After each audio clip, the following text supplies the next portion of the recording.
Hi, நான் இன்றைக்கி உங்களுக்கு காஜு கட்லி எப்படி செய்யறதுன்னு சொல்ல போகிறேன். இதுக்கு தேவையான பொருட்கள்: காஜு, முந்திரி பருப்பு 1 கப்,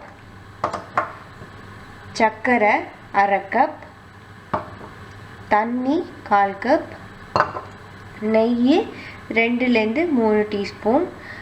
இது கம்மியாக இருக்குது, 1 கப் இல்லையேன்னு நினைக்க வேண்டாம். நான் இந்த கப்பால் எடுத்திருக்கேன், இந்த கப்பால் 1 கப் எடுத்திருக்கேன், அதே கப்பால் 1/2 கப் சர்க்கரை எடுத்திருக்கேன். இப்போது எப்படி செய்யறதுன்னு பார்க்கலாம். இப்போ முந்திரியை எப்படி பொடி பண்ணுறதுன்னு பார்க்கலாம். முந்திரியை பொடி பண்ணும்போது நம்ம சட்னிக்கெல்லாம் நிறுத்தி அரைப்போம் இல்லையா, அது மாதிரி அரைக்காமல் ஒரேடியாக அரைக்கணும்.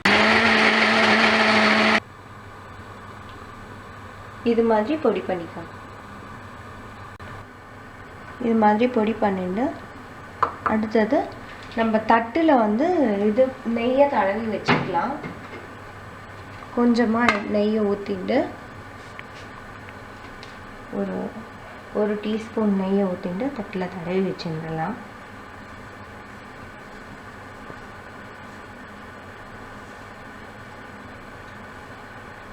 இந்த மாதிரி தட்டு ஃபுல்லாக தடவிக்கணும். சர்க்கரை எடுத்து இதில் போட்டுக்கணும். அடுப்பு ஆன் பண்ணி பேனை ஹீட் பண்ணியாச்சு. சர்க்கரை எடுத்து போட்டுட்டு இந்த 1/4 கப் தண்ணி எடுத்து ஊற்றிக்கணும். இது நல்லா கரையணும். இப்போ இது மாதிரி பாத்திரத்தில் தண்ணி வச்சுக்கோங்க. தண்ணி வச்சுட்டு இது மாதிரி சிரப் நல்லா கொதிச்சோன்னே கொஞ்சோண்டு எடுத்து இது மாதிரி ஊற்றி பாருங்கள். அது எப்படி அழகாக அப்படியே நிற்கிறது பாருங்கள். அது மாதிரி இருக்கும்போது நம்ம இந்த இதை போட்டுடணும்.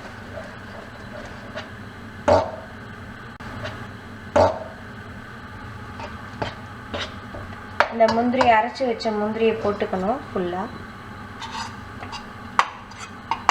போட்டுன்ட்டு அடுப்பை மீடியமில் வச்சுக்கோங்க. அப்போ தான் தீயாது. மீடியமில் வச்சுட்டு நல்லா கலரணும்.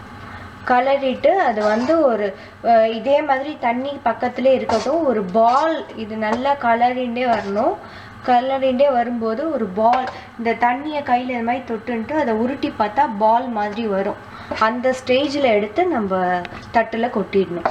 இது கொஞ்சம் கலரணும். இப்போ பார்த்தீங்கன்னா அந்த பால் ஸ்டேஜில் வந்துடுத்து. இது மாதிரி நான் தண்ணியை கையில் இதை மாதிரி தொட்டுன்ட்டு அதுக்கப்புறம் அப்போ தான் சுடாது. அதுக்காக மேலும் நம்மளுக்கு தெரியும் அந்த இது பதம். இந்த மாதிரி பால் ஸ்டேஜில் வந்துடுது. இது நல்லா உருண்டு வருது.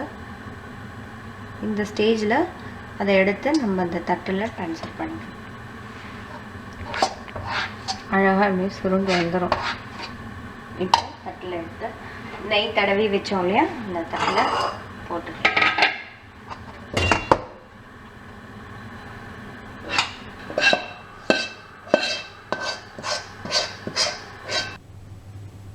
இது மாதிரி எடுத்து கொட்டி வச்சுருக்கேன். இது ஒரு 5 நிமிஷம் கழித்து ஆறுனதுக்கப்புறம் பீஸ் போடலாம்.